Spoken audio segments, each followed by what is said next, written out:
Welcome to Not Milk Never Milk. Subscribe if you're lactose intolerant. You start by opening Chrome and signing into your Google account.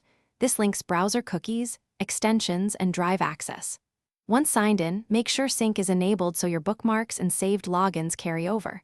If Chrome asks, choose a profile or create one dedicated to work. This prevents mixing accounts. You'll also check for updates in settings about Chrome. Keeping Chrome current avoids compatibility issues with Drive features. Now you're ready for the next step, which is navigating to Drive itself. Type Drive, Google, into the address bar and press Enter.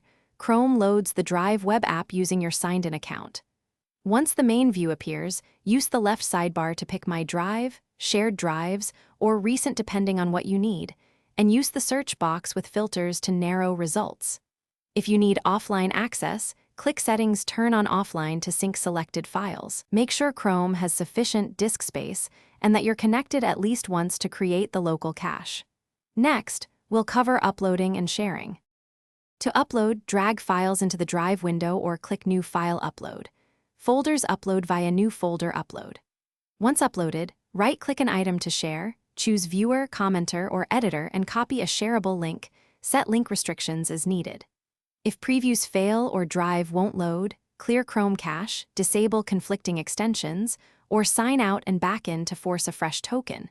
If offline files aren't syncing, verify offline mode is enabled and that you've visited Drive while online. That resolves most issues quickly.